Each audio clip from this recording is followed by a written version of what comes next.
A review of Chapter 27, the reproductive system. Now, reproduction is about a species continuing itself.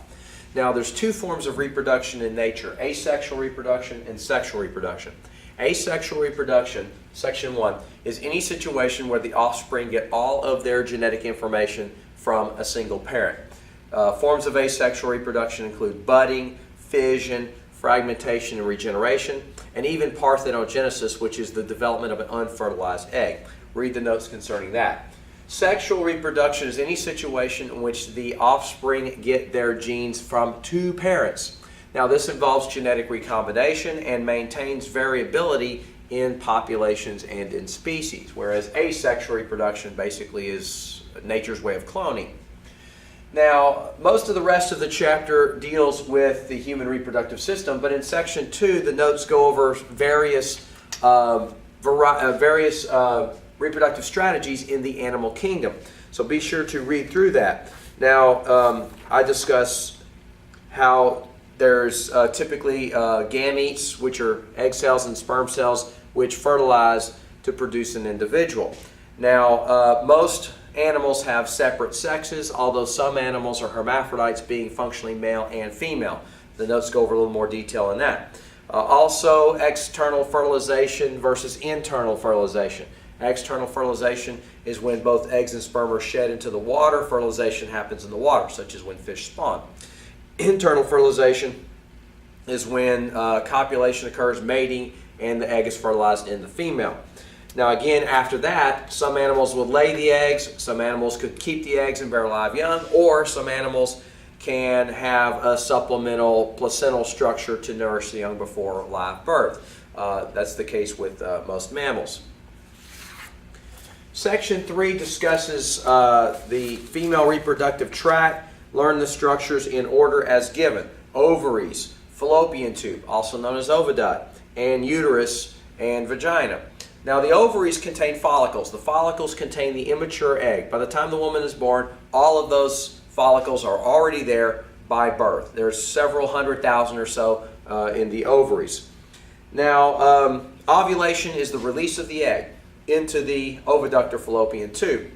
Now, this starts at puberty and ends at menopause at a roughly 28-day cycle. Now, the fallopian tube or oviduct is the usual site of fertilization. If fertilization happens, it typically happens there. It travels then into the uterus, where it implants in the inner lining of the uterus known as the endometrium. Okay? So that's the site of pregnancy. The cervix is at the base of the uterus. Now be sure to read the notes concerning further details. We cover the same situation in the male. The testes or the male gonads, they produce sperm and they produce hormones. The sperm are produced and then stored temporarily in an epididymis. Then they travel into the body through a vas deferens, where it joins an ejaculatory duct, and then the urethra, which exits the body at the same opening as the urinary tract. There are glands that also produce the seminal fluid: the prostate gland, the seminal vesicles, and the bulbourethral glands. They're shown on the figure here, and be sure to read about that in your notes. So again, primarily know what they're for, the purposes of the organs of the tract, and know what they are in order. Now, Section 5 discusses meiosis and gamete formation. Now, we didn't discuss meiosis from Chapter 8, but here's a quick overview of meiosis. Meiosis involves two cell divisions, meiosis 1 and meiosis 2. You start off with one cell in which the chromosomes are paired, that's called diploid or 2N, and you end up with a total of 4 haploid, where you have half the chromosome numbers, daughter cells. Now, in the first meiosis division, you go from diploid to haploid. So this is different.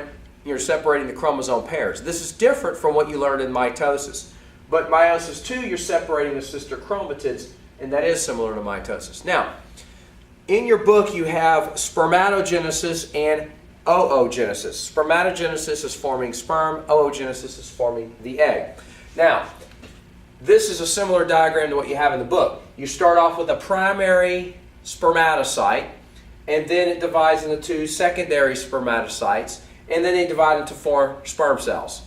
A little bit different in the female.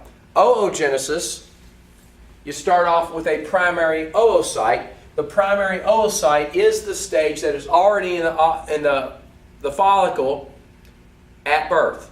Okay? And until ovulation, nothing happens. Now, during ovulation, or during the follicle growing, you have the first meiosis division. And one secondary oocyte is ovulated, and the other one becomes a polar body with no function. Now, meiosis 2 will only occur in the presence of sperm. If sperm is present, then the egg will divide again to produce one viable ovum and one polar body which has no function.